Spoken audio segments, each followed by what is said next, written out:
Que el Dios Todopoderoso, el Dios Altísimo de los cielos, le bendiga, amigos y hermanos.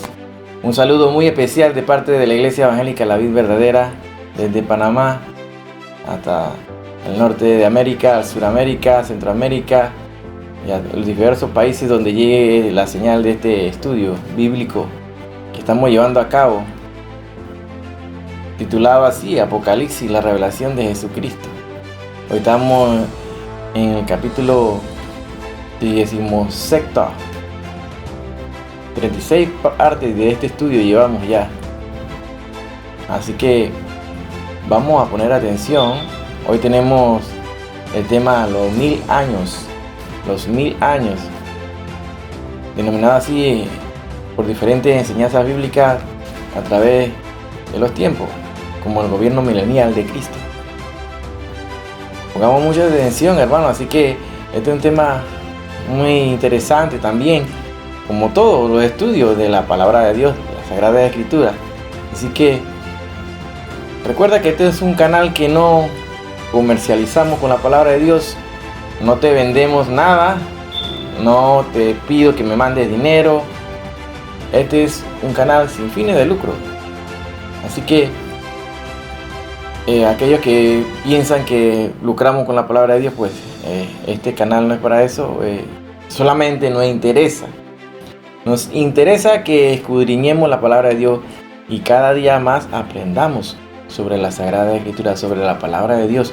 Pues ahí está el testimonio de Jesucristo, que es el espíritu de la profecía. Ya lo hemos enseñado muy bien acá con este libro, que es importante, un libro directo de nuestro Señor Jesucristo, que todo cristiano debe manejar a la perfección, pues deben estar advirtiéndole a la humanidad de todas aquellas cosas que vienen, que están a punto de darse, y sobre todo este gran evento que la iglesia, la novia de Jesucristo, espera, que es el arrebatamiento, el rapto.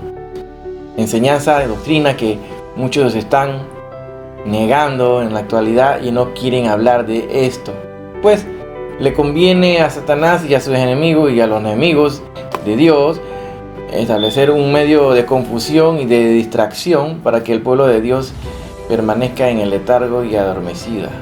Así que hay que advertirle a la humanidad: tú que eres cristiano, si eres un buen cristiano verdadero, tienes que estar llevando el evangelio, la palabra de Dios, advirtiéndole al mundo, hablándole sobre los temas del arrepentimiento, que todo proceda en el arrepentimiento, porque Cristo no quiere que nadie se pierda, todos procedamos al arrepentimiento.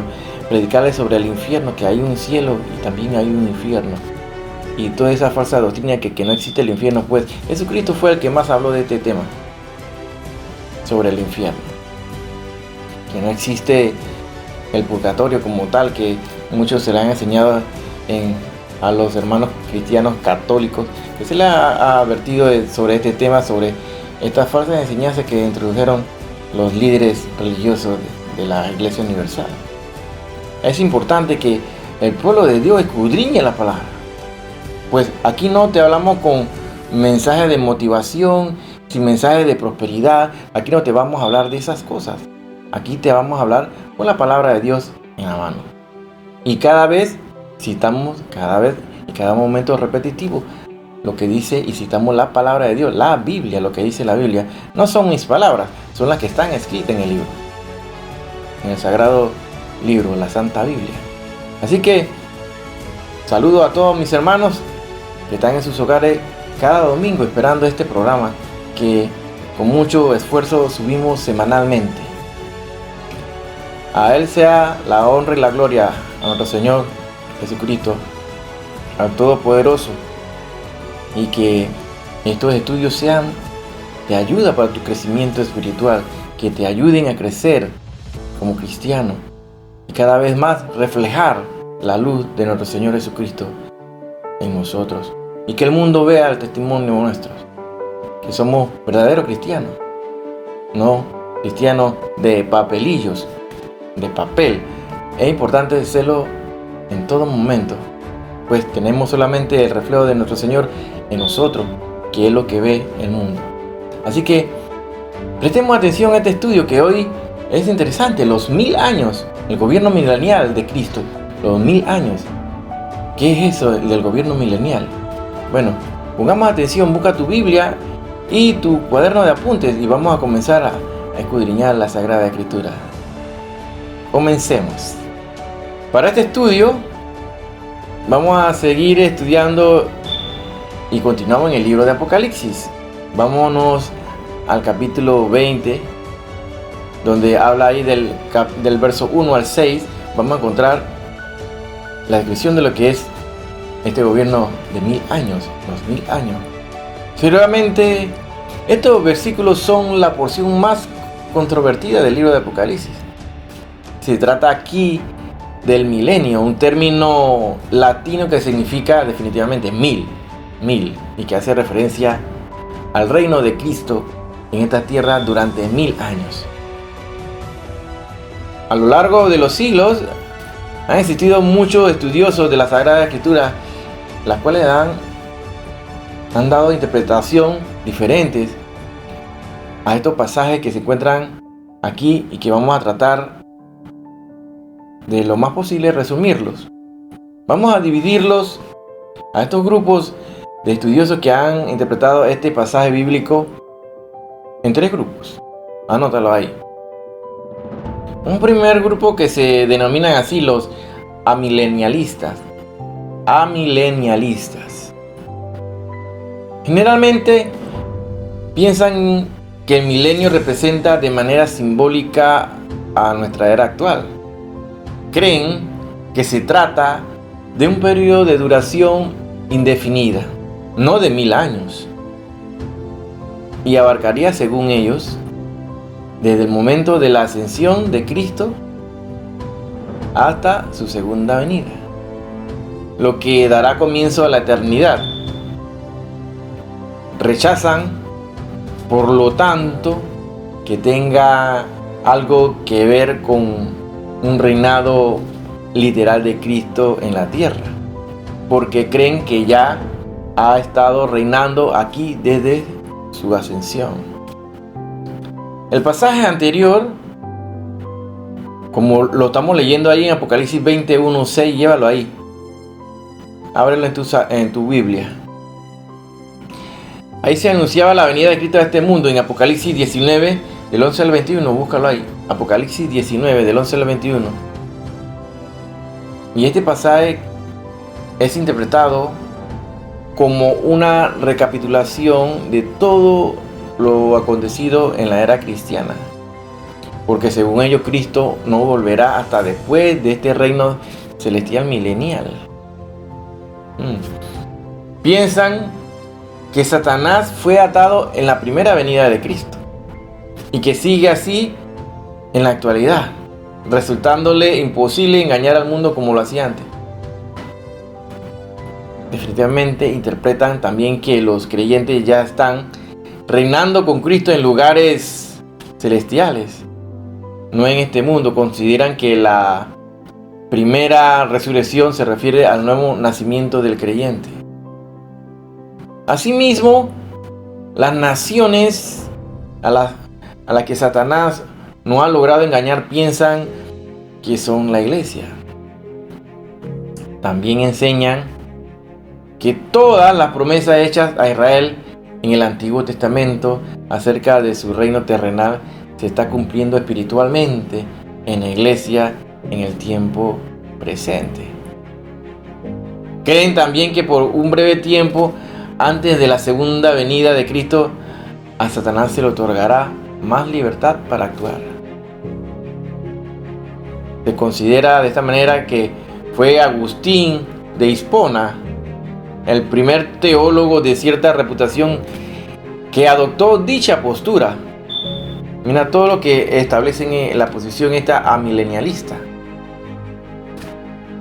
Fueron adoptados entonces de esta enseñanza, esta doctrina por la Iglesia Católica y después, con algunas variaciones, por los líderes de la Reforma Protestante. Es difícil entender cómo el milenio tendrá lugar en el cielo y no en la tierra. Eso es difícil entenderlo. A fin y al cabo, en el cielo, el reino de Dios el reino de Cristo será eterno. No solo de 1000 años o de cualquier otro periodo concreto de tiempo, pues el tiempo no será más. Dios es eterno. El tiempo fue creado para el hombre, aquí en la tierra. De manera tal que este gobierno milenial, sí, definitivamente se tiene que dar aquí en la tierra, no es en los cielos.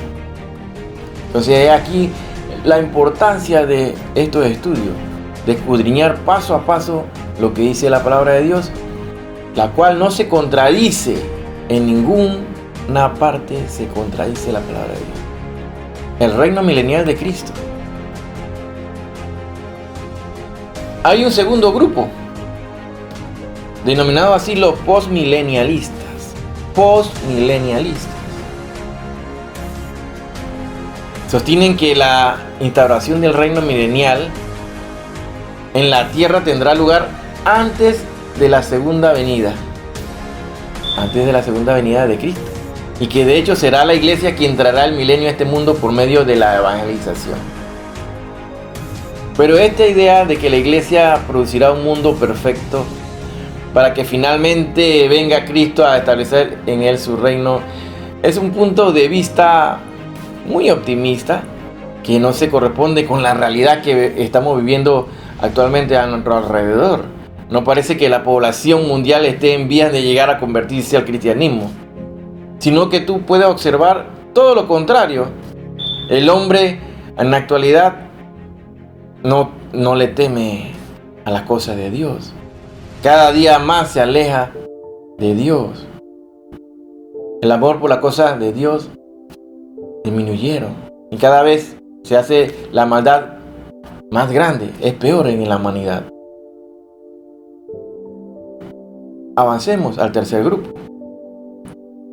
Tenemos un tercer grupo denominado así los premilenialistas. Premilenialistas. Hay este grupo en el cual yo me incluyo. Se sostiene que Cristo volverá antes del milenio y que será Él mismo con su segunda venida quien va a establecer su reino en la tierra. No es como andan por ahí muchos que están estableciendo el reino de Dios. Vamos a establecer el reino de Dios. No. Están yendo en contra de lo que dice la Sagrada Escritura. Están predicando doctrinas heregéticas, contradictorias a lo que dice la Sagrada Escritura, contradiciendo lo que dice la Sagrada Escritura. Cristo, Él establecerá su reino, no nosotros ahorita mismo en la tierra. No, como muchos andan por ahí enseñando que establezcamos el reino de Dios. Definitivamente, el reino Él lo va a establecer cuando venga en su segunda venida. Este grupo cree, por lo tanto, que el milenio tiene que ver con el reinado literal de Cristo sobre esta tierra. Sí, definitivamente. En ese momento habrá creyentes muertos que serán resucitados para reinar con Él. Esta será la primera resurrección. Asimismo, asume que las promesas hechas al pueblo de Israel en el Antiguo Testamento acerca de su reino mesiánico en esta tierra tendrá un cumplimiento literal y que no hay ninguna razón para espiritualizarlas y creer que ya ha sido cumplida en la iglesia en el periodo de la actualidad. Niegan que Satanás está atado en esta era presente, como claramente se aprecia en muchos lugares del Nuevo Testamento. Así te voy a citar ahí, busca y anótalo, en el libro de los Hechos 5.3. Anota ahí 1 Corintios 7.5. Puedes anotar también 2 Corintios 4, del 3 al 4. También 2 Corintios 12.7, Efesios 2.2, 1 Tesalonicenses 2.18, 2 Timoteo 2.26, 1 Pedro 5.8.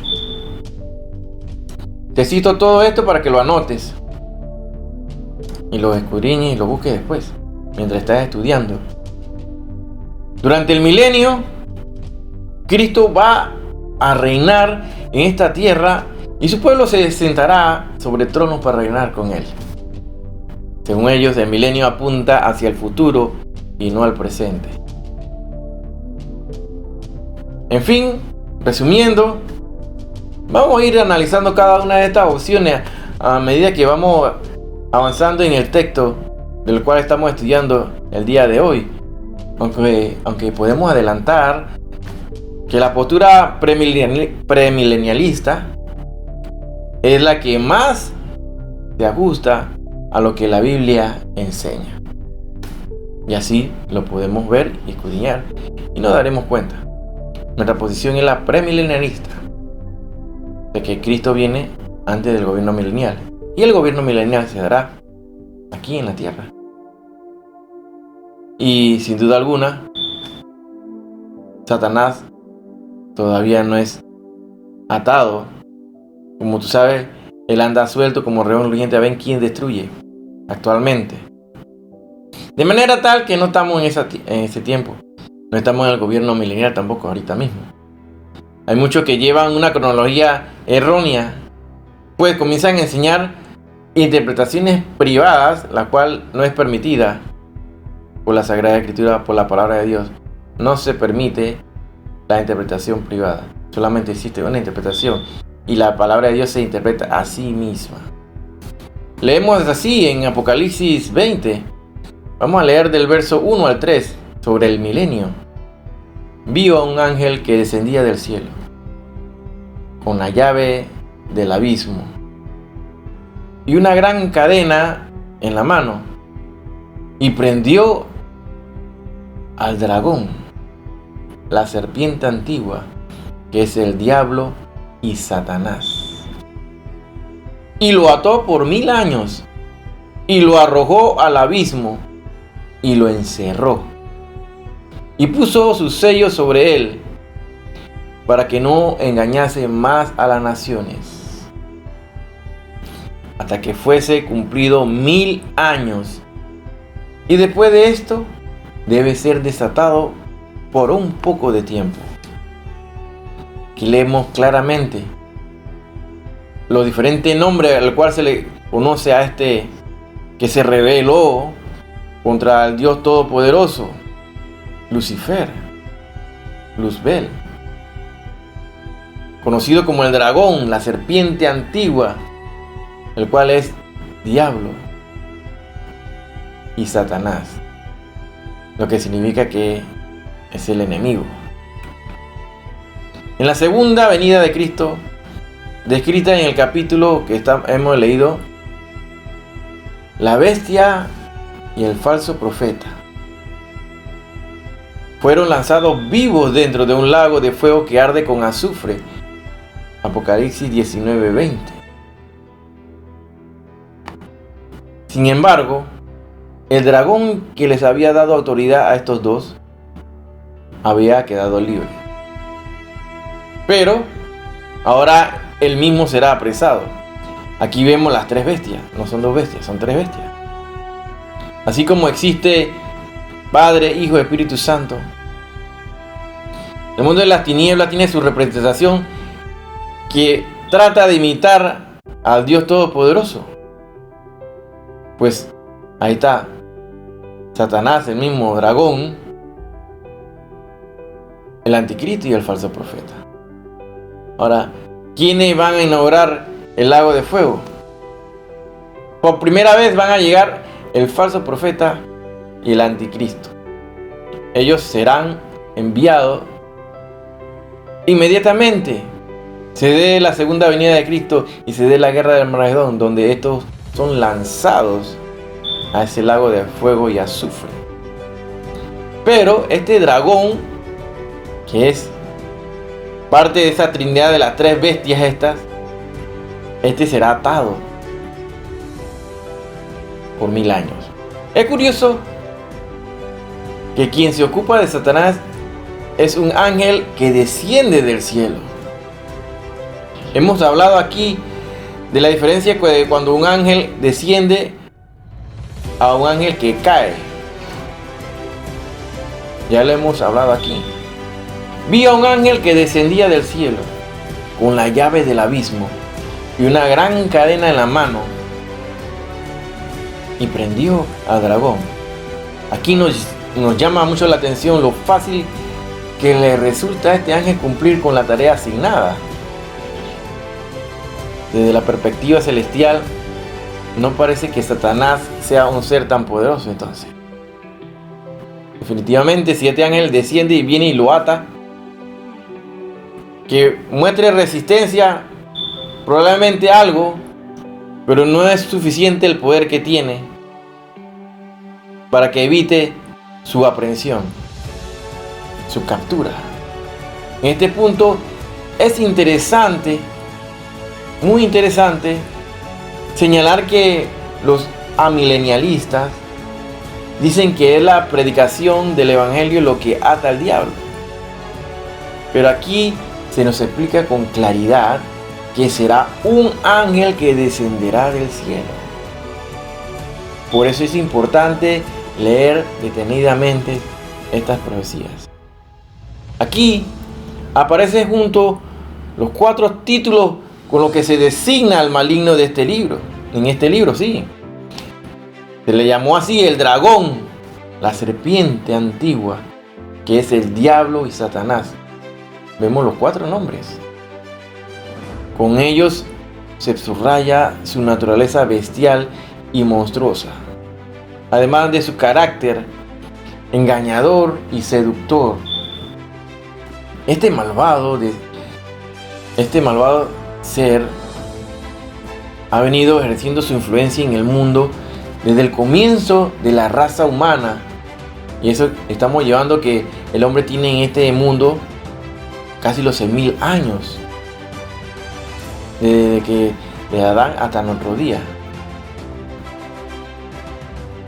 Sí, hay muchos científicos que dicen que, oye, pero la iglesia, la palabra de Dios no es verdadera, porque la tierra existen los fósiles y existe toda esta cosa. Pues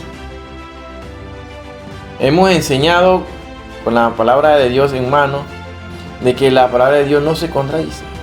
Pues el hombre sí tiene esa edad en la tierra, pero la tierra fue creada desde mucho antes.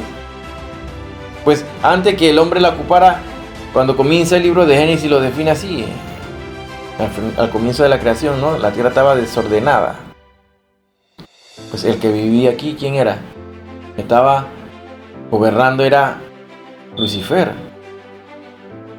Y es desde aquí, de la tierra, donde se levantó y conspiró contra el Todopoderoso, el Dios del Altísimo de los cielos. Bueno, existían otras civilizaciones. Pues Satanás gobernaba naciones. Así lo dice, y lo puedes encontrar en el libro de los Génesis. Bueno, desde Génesis 3.1 vemos que este malvado ser se le ha denominado así como la serpiente antigua. Génesis 3.1. El primer asunto al que el rey debe prestar atención para establecer su reino en este mundo es el confinamiento del cabecilla de los rebeldes. Dice así la palabra de Dios: y lo ató por 1000 años y lo arrojó al abismo y lo encerró y puso su sello sobre él. A partir de este momento ya no podrá operar más en los hijos de desobediencia, como dice en Efesios 2.2, tal como lo hace en la actualidad. Además, no debemos olvidar que para este momento el Señor habrá destruido a los hombres rebeldes. Los hombres rebeldes serán destruidos. Así lo pueden encontrar en el libro de Apocalipsis, capítulo 19, del verso 11 al 21. Pero este no será el destino final de Satanás, donde será castigado durante toda la eternidad. Se trata de un encierro temporal con la finalidad de restringir sus actividades, para que no engañase más a las naciones. Y puesto que en la segunda venida de Cristo serán destruidos todos los rebeldes, quizá lo más razonable sea pensar que la referencia a las naciones que encontramos aquí debe estar interpretada como toda la humanidad. Es decir, Satanás no podrá seguir engañando al mundo con sus mentiras. Una vez más, es imposible creer que en la actualidad Satanás esté atado. Definitivamente Satanás anda suelto. No está atado. tal como lo interpretan los amilenialistas, sobre todo cuando seguimos viendo a nuestro alrededor tantas evidencias de su engañosa y sanguinaria actividad. Vemos cómo existe la maldad, cómo existen los crímenes, los asesinatos. No hay duda que el diablo sigue engañando al mundo en nuestros días. Le engaña con respecto a todos los auténticos valores de la vida. Ahorita mismo a todo lo malo le llaman bueno y todo lo bueno le llaman malo. De tal manera que sigue siendo totalmente actual el lamento del profeta Isaías, como lo dice Isaías 5:20. Ay de los que a lo malo dicen bueno y a lo bueno malo, que hacen de la luz tinieblas y de las tinieblas luz, que ponen lo amargo por dulce y lo dulce por amargo. Anótala ahí lo dice Isaías 5:20. Pero después de que se han cumplido estos 1000 años, entonces debe ser desatado por un poco de tiempo, por un espacio breve de tiempo. Pero, ¿por qué es necesario soltar a Satanás de su prisión? Te preguntarías eso. En ocasiones las autoridades hacen eso y dejan de nuevo en libertad a los asesinos. ¿O no lo hacen? Ahorita como reina la maldad, lo que hacen mal, si tienen mucho dinero, salen de la cárcel, salen libres y se ríen de la justicia, se burlan. Así lo vemos en diferentes países de Latinoamérica con los gobernantes y los políticos. Vemos muchos de estos casos. Esta semana contaron con una historia terrible en la televisión recientemente, ¿no? Donde se había amenazado con matar a una mujer y dejan al hombre libre. Hay múltiples ejemplos que podemos dar de la noticia que nos llegan a través de la televisión o internet.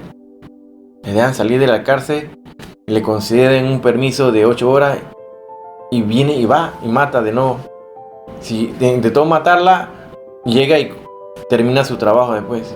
La mata brutalmente. ¿Por qué va a dejar Dios en libertad a Satanás si sabe de antemano lo que va a hacer nuevamente? Bueno, la respuesta la vamos a ver más adelante. Leemos ahí en Apocalipsis 20, el verso 4, donde los santos reinarán con Cristo. Y vi tronos, dice la palabra de Dios, y se sentaron sobre ellos los que recibieron facultad de juzgar. Y vi las almas de los decapitados por causa del testimonio de Jesús y por la palabra de Dios, los que no habían adorado a la bestia ni a su imagen, y que no recibieron la marca en sus frentes ni en sus manos, y vivieron, con atención, y vivieron, dice, y reinaron con Cristo 1000 años. Una vez más, la bestia sea destruida, el reino será entregado al Hijo del Hombre y a sus santos. Esto es lo que sale en la profecía del libro de Daniel, Daniel 7:22. Daniel 7:22 lo podemos leer, dice así: hasta que vino el anciano de días y se dio el juicio a los santos del Altísimo, y llegó el tiempo y los santos recibieron el reino. Aunque se dice que se sentaron sobre tronos, la labor que van a realizar tendrá que ver con juzgar.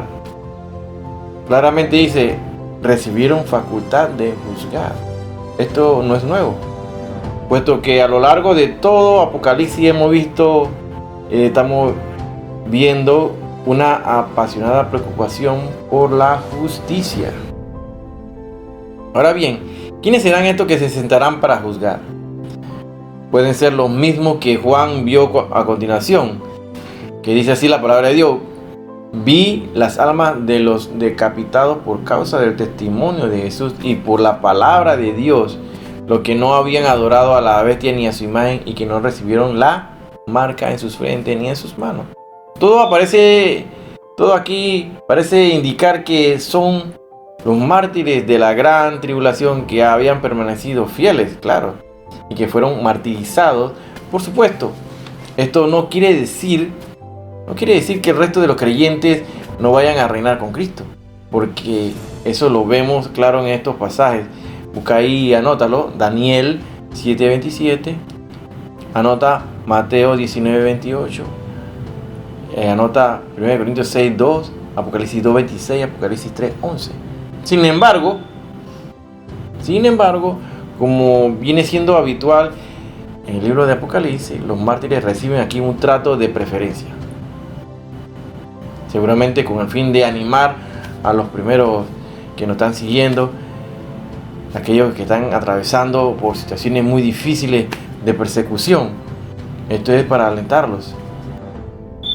Otra pregunta que debemos hacernos es: ¿a qué tipo de juicio se refiere aquí? Y no parece que se trate de un juicio para determinar el destino eterno de los hombres, porque eso tendrá lugar después. Anota ahí Apocalipsis 20 del 11 al 15. Aquí aparece que la idea es que los santos tendrán un papel muy importante en la organización de los asuntos morales del reino. Esto nos obliga a preguntarnos si nos estamos preparando adecuadamente para esta tarea. ¿Cómo debería ser para nosotros un mundo justo? ¿Qué decisiones deberían ser tomadas para que este mundo cambiara? Como leemos aquí en Apocalipsis 5, en el verso 5 al 6 del capítulo 20, pero los otros muertos no volvieron a vivir. Mira, los decapitados son los que vivieron, todos esos mártires de la gran tribulación. Pero aquí vemos otro grupo. Pero los otros muertos no volvieron a vivir hasta que se cumplieron 1000 años. Esta es la primera resurrección. Bienaventurado y santo el que tiene parte de la primera resurrección. La segunda muerte no tiene potestad sobre estos, sino que serán sacerdotes de Dios y de Cristo y reinarán con Él 1000 años. Una vez más, es difícil coincidir la postura amilenialista con todo esto. Ellos piensan que los que reinarán con Cristo son los que han muerto al pecado y han nacido de nuevo, pero lo que el texto bíblico afirma es que serán los mártires por el testimonio de Cristo.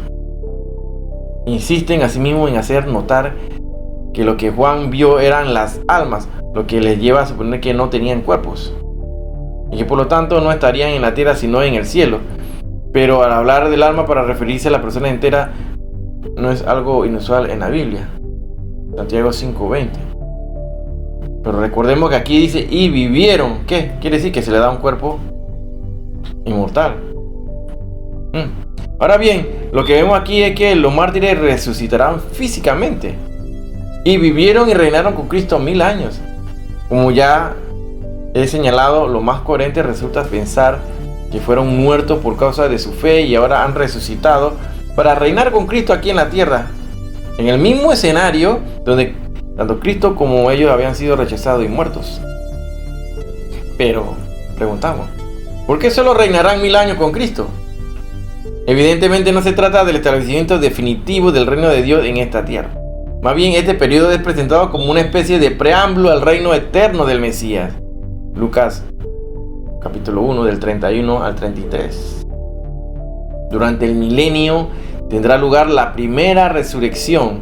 Ahora bien, ¿quiénes serán los que resuciten en este momento y quiénes los otros muertos que no volvieron a vivir hasta que se cumplieron 1000 años? En primer lugar debemos decir algo que resulta obvio. No habrá una resurrección general de todos los muertos. Es verdad que el Señor Jesucristo habló de una resurrección para vida y otra para muerte, pero no especificó que ambas iban a ocurrir en el mismo momento. Juan 5 del verso 28 al 29.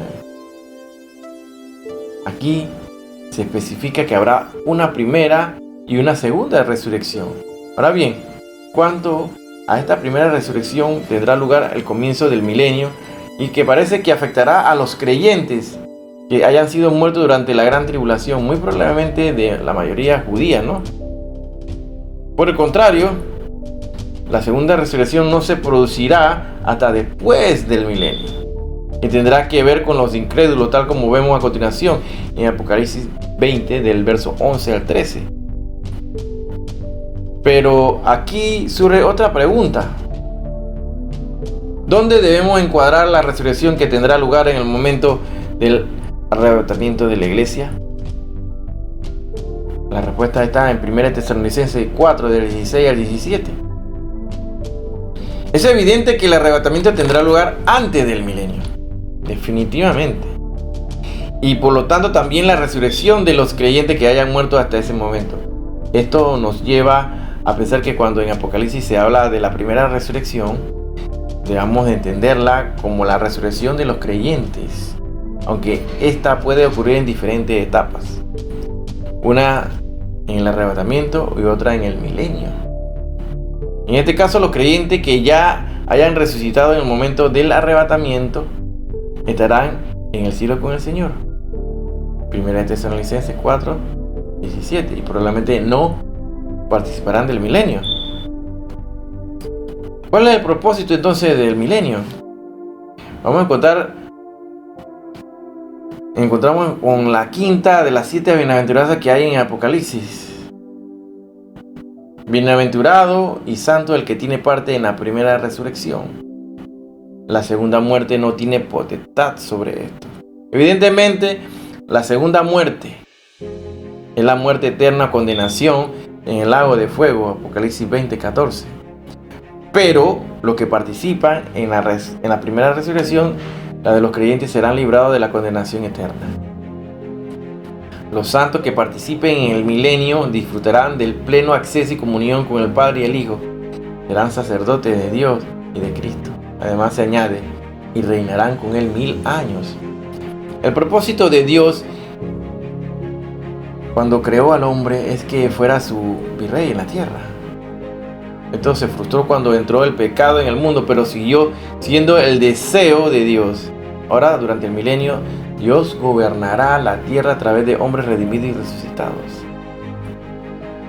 El propósito, entonces, aquí llegamos a un punto realmente complejo. Vamos a ver que los santos que habían permanecido fieles durante la persecución de la bestia, ahora son resucitados con cuerpos glorificados. Pero tienen que reinar en un mundo que todavía gime bajo la maldición del pecado. Y tienen que reinar sobre personas que todavía son pecadoras y no han sido transformadas como ellos. De hecho, como vamos a ver, muchos de ellos ni siquiera habrán llegado a convertirse. Sin duda alguna, esto generará cierta tensión en algunos momentos. Ahora bien, debemos notar que se trata de una situación temporal, 1000 años. El verdadero problema sería si esto estuviera ocurriendo en el cielo durante la eternidad.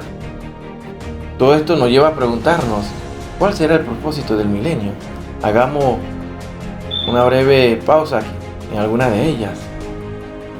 Cumplir las numerosas profecías del Antiguo Testamento que anunciaban un reino terrenal del Mesías con su pueblo Israel en Jerusalén.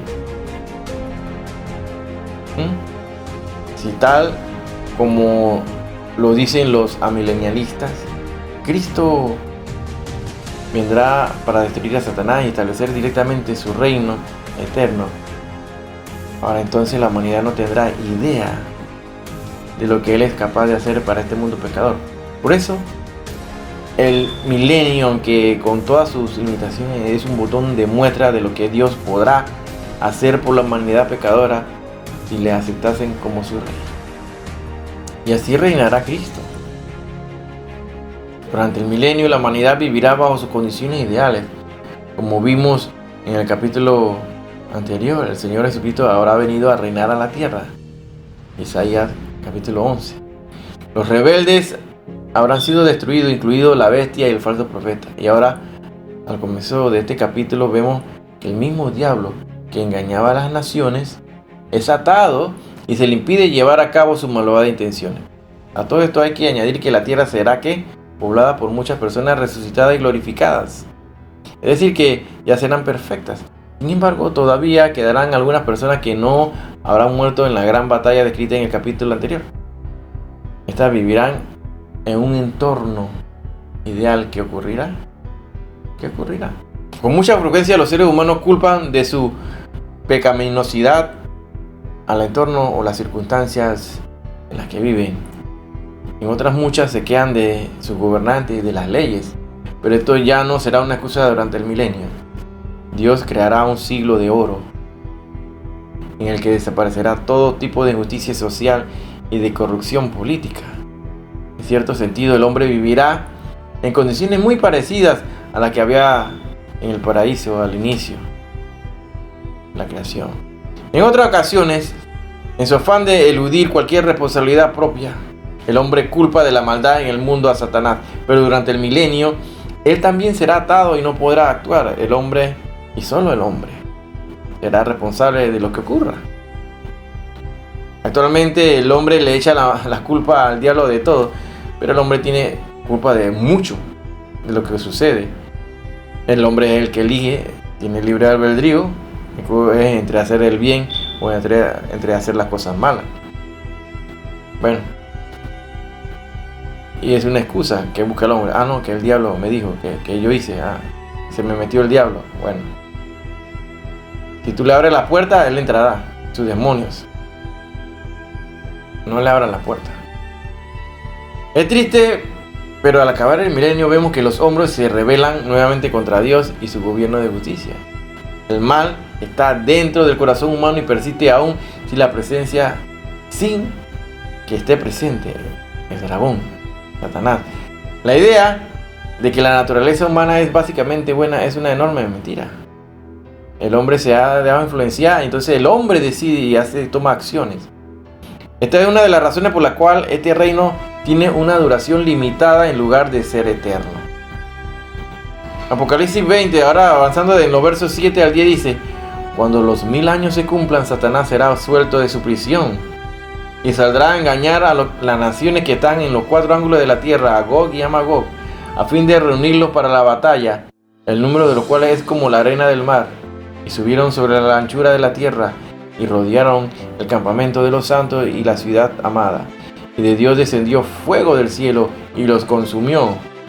Y el diablo que los engañaba fue lanzado en el lago de fuego y azufre, donde estaban la bestia y el falso profeta, y serán atormentados día y noche por los siglos de los siglos. La única manera de comprobar si las condiciones favorables en las que el hombre había vivido en el milenio habían logrado cambiar su corazón sería soltar nuevamente a Satanás. Y esto es lo que ocurre a continuación. Cuando los 1000 años se cumplan, Satanás será suelto de su prisión. Aún las personas que vivan en el milenio tendrán la posibilidad de tomar decisiones libremente. Nadie será obligado a servir a Dios en la eternidad. Por esta razón, al terminar este periodo, Satanás es soltado y el hombre podrá manifestar con entera libertad cuál es su decisión. Y como era de esperar, inmediatamente después de ser liberado, Satanás reanuda sus actividades allí donde las dejó y saldrá a engañar a las naciones que están en los 4 ángulos de la tierra, a Gog y a Magog. Recuerda que hay 2 guerras de Gog y Magog, la que se refiere en Ezequiel 38 y 39 y la que sale en Apocalipsis ahora. Dice que intentará engañar a las naciones. Muchos se preguntarán a qué naciones se refiere aquí, y que debemos suponer que durante el milenio la población de la tierra aumentará considerablemente en medio de sus condiciones favorables. Muchas de estas personas que nacerán serán creyentes, pero muchas no. Otra cuestión que despierta mucha curiosidad tiene que ver con el Gog y Magog, como lo mencioné.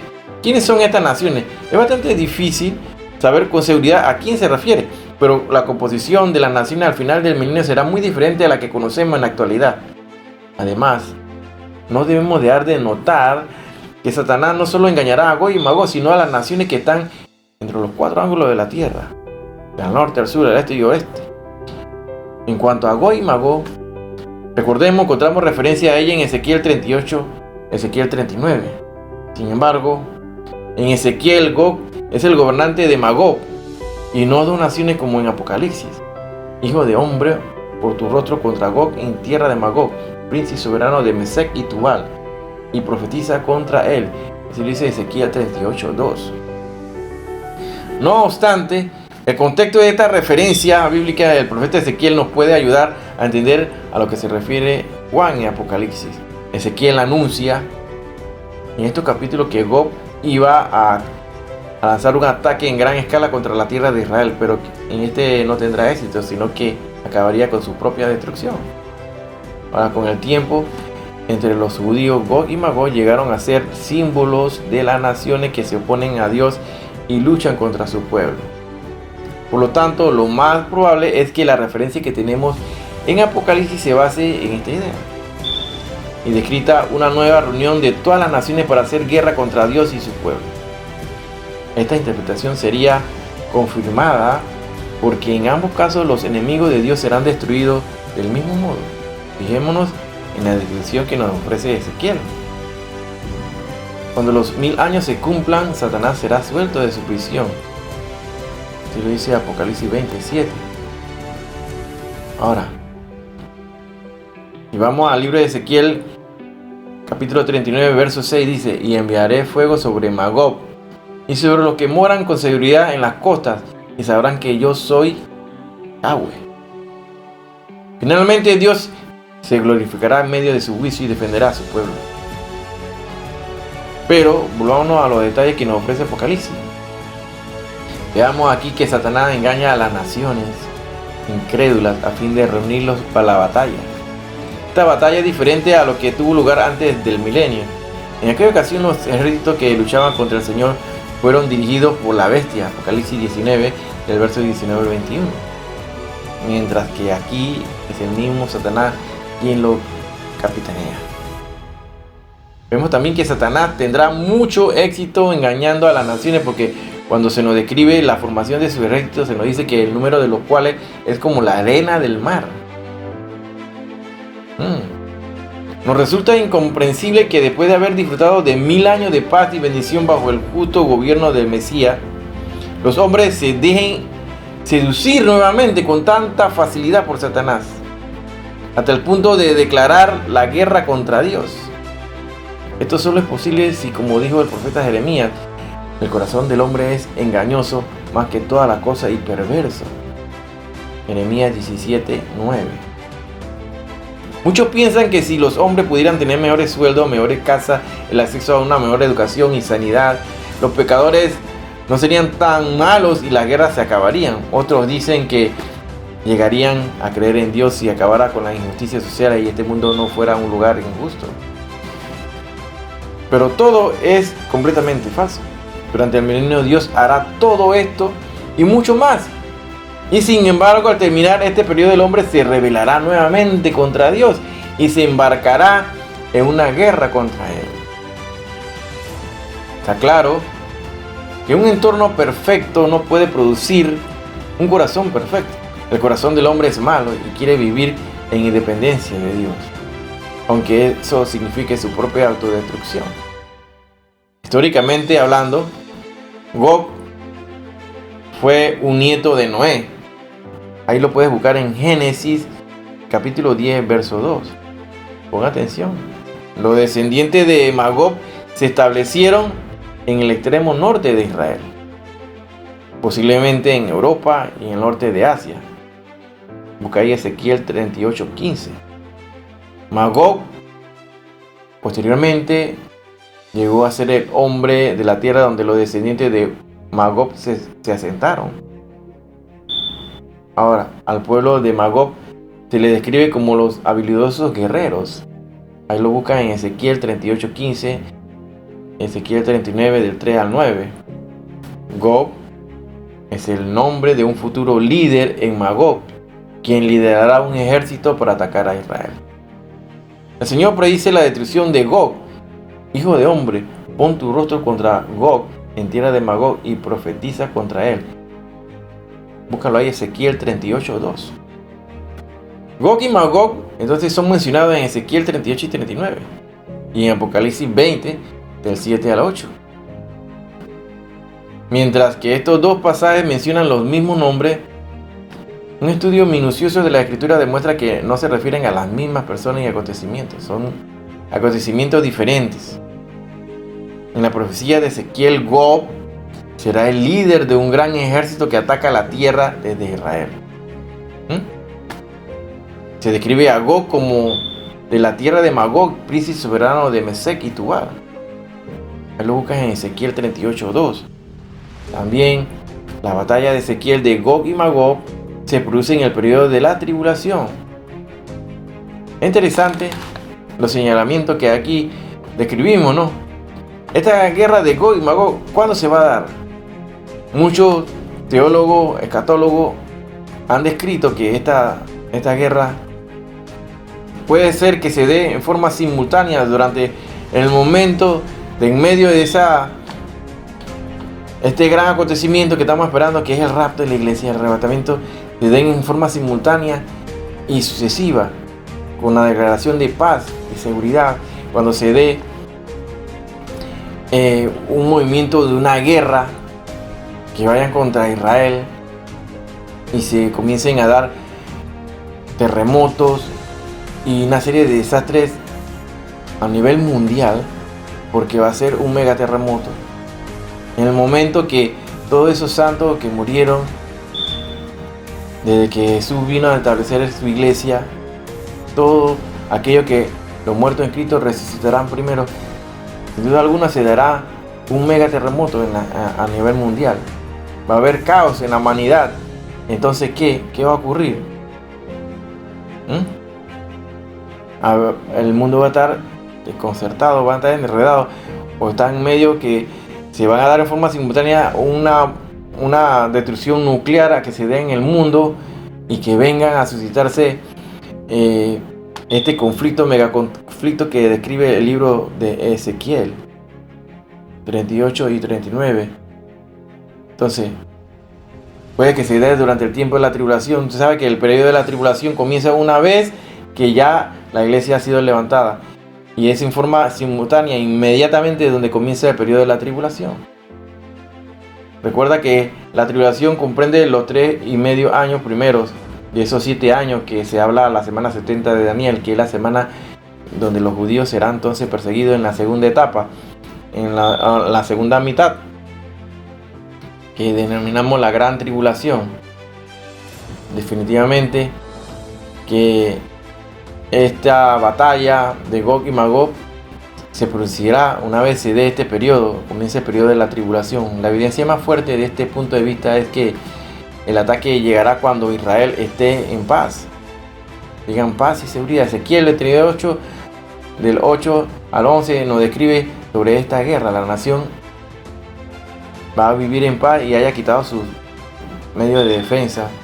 Todo eso, mecanismos de antiproyectiles, antimisiles, ellos estén desarmados. Entonces definitivamente Israel ya no está en paz, y es inconcebible que la nación deponga su defensa. Entonces, además de algunos eventos importantes, bueno, en este momento será aprovechado, ¿no?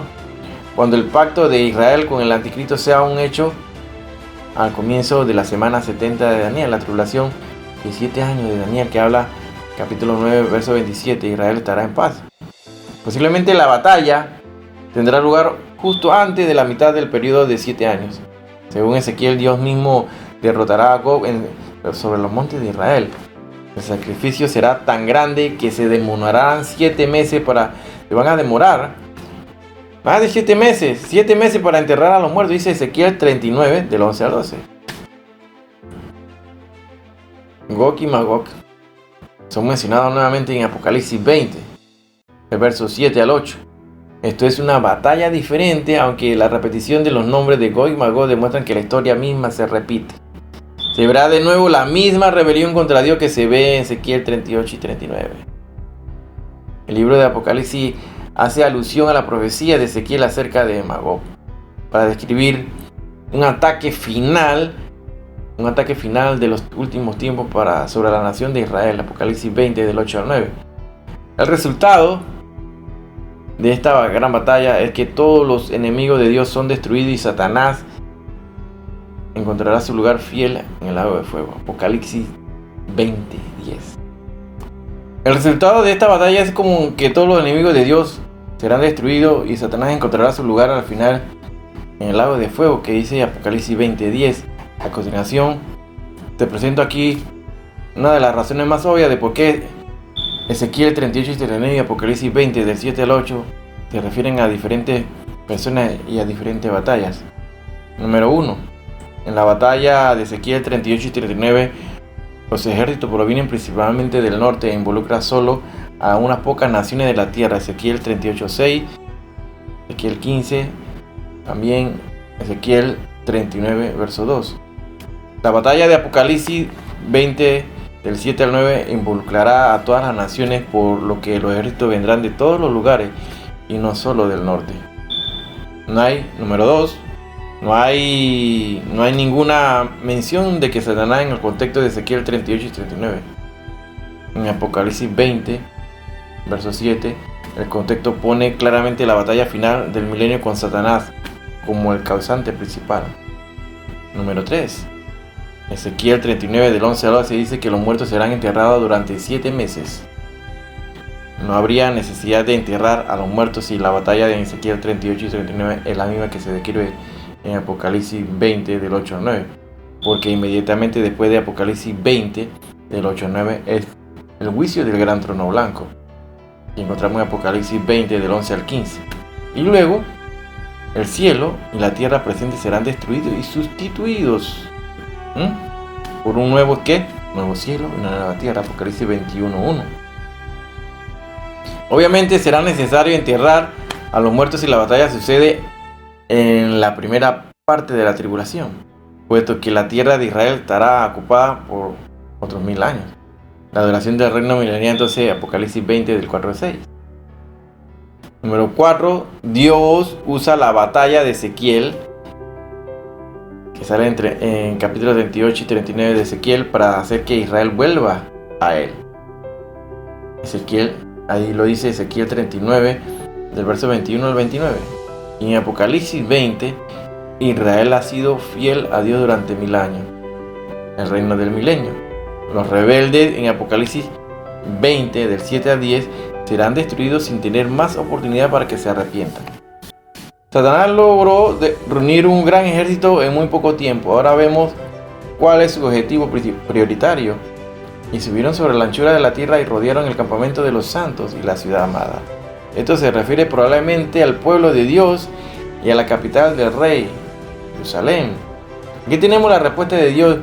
Y de Dios descendió fuego del cielo y lo consumió. Esta es la última batalla de la historia de la humanidad, y significa la derrota definitiva de Satanás y de los hombres rebeldes. Aún así, esperaríamos la descripción de una gran batalla, pero no hay lugar para esto. El poder de Dios es tan abrumador que no hay lugar ni siquiera para algo que pudiera parecer una batalla.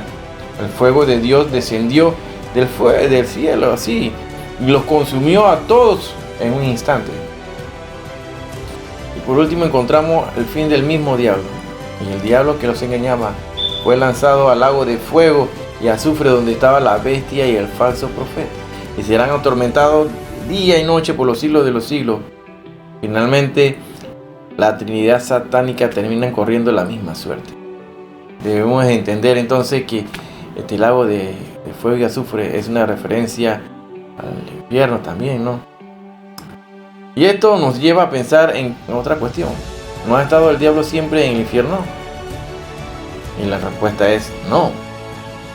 A lo largo del libro de Apocalipsis hemos visto diferentes cambios en cuanto al diablo. En Apocalipsis 12:9 vimos que fue arrojado del cielo, en donde causaba a los santos de Dios, ¿no? Donde los acusaba. Y un poco más adelante nos dice que fue arrojado a la tierra y sabiendo que le quedaba poco tiempo comenzó una terrible campaña de persecución contra el pueblo de Dios. Apocalipsis 12 del 12 al 17. Cuando llegamos al capítulo 20 vemos que es atado por 1000 años y se le impide engañar a las naciones. Apocalipsis 20 del 1 al 3.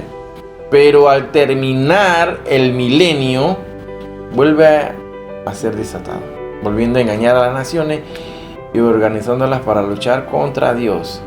Pero como no podía ser de otro modo, es derrotado y lanzado para siempre al lago de fuego y azufre. Apocalipsis 20:10. Así termina la historia de Satanás, que comenzó en el cielo como un magnífico ser. Así lo dice el libro de Isaías 14, del 12 al 15. ¿Cómo caíste del cielo, oh lucero, hijo de la mañana?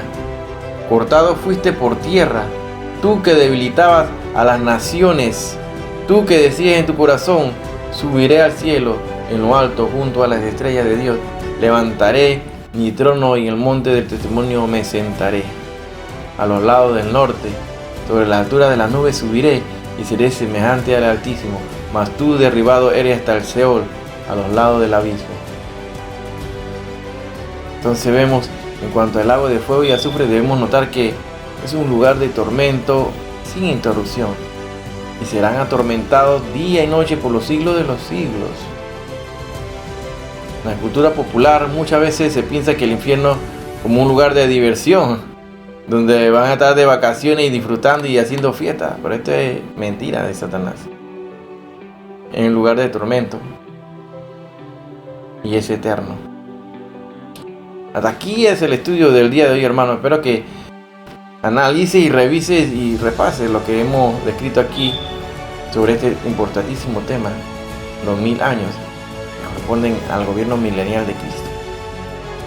Shalom Alejem, Dios te bendiga, nos vemos la siguiente semana, si Cristo lo permite y si Él no ha venido.